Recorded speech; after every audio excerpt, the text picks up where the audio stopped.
where all the lost ones are on the same train.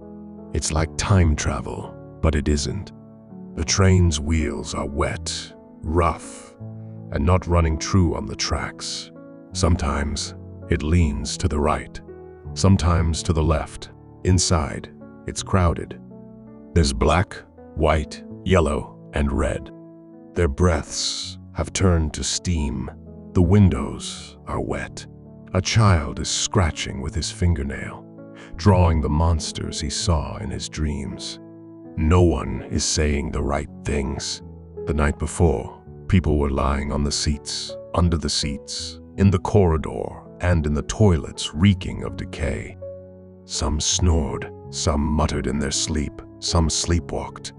The child was desperate to pee, so he got up and stood by the toilet, but an old woman was sleeping on it. She had tied a scarf around her eyes like a sleep mask and kept leaking like a broken faucet down her legs. The child pinched his nostrils shut, and then, for the first time in days, he wet himself in his spot under the window seat, the one he had claimed and refused to surrender.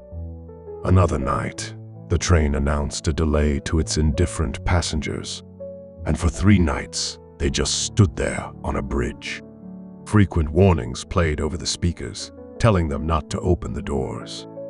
Since no attendant ever patrolled, the rear doors were opened, and they leaned out into the void, smoking heavily. No one is saying the right things. Everyone is talking nonsense. They're discussing inflation and the economy. Someone calculates the total number of passengers by counting on an abacus toes multiplied by 2, then 4, then 7. And then they babble. This makes so much sense. Where, you ask? One night, the dining car was again full of noise.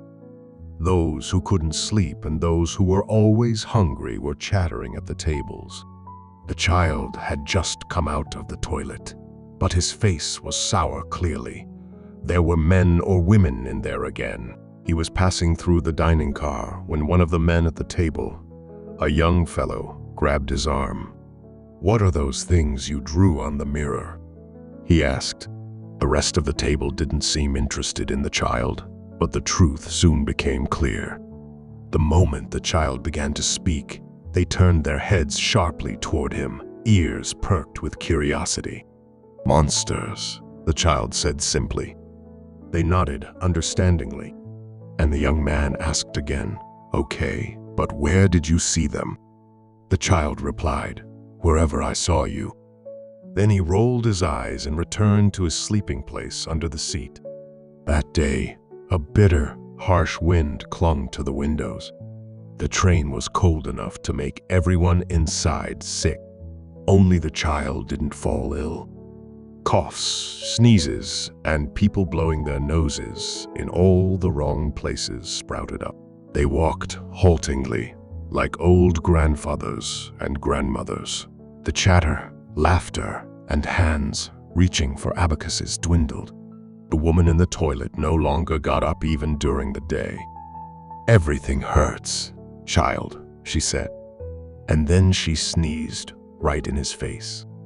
They need to be healed, the child thought. The place where he slept was soaked in piss and shit. His clothes were damp and caked in residue. The stench was so sharp it jolted him awake from his sleep. And then one day, he got up. He walked and walked, all the way to the very front of the train.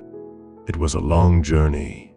He had to step over people, sobbing on the floor, coughing, writhing and shivering, but he made it safely to the first car. He knocked on the engineer's door. At the same time, an announcement played, "Do not force the engineer's door." The child pounded with his fist, then kicked it. "Open this door," he shouted. The announcements came one after another. The warnings grew more urgent. The child didn't give up. The announcer didn't give up either.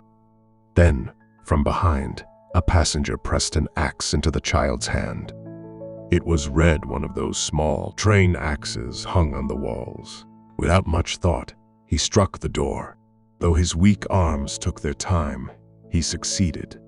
The door swung wide open, half broken and battered.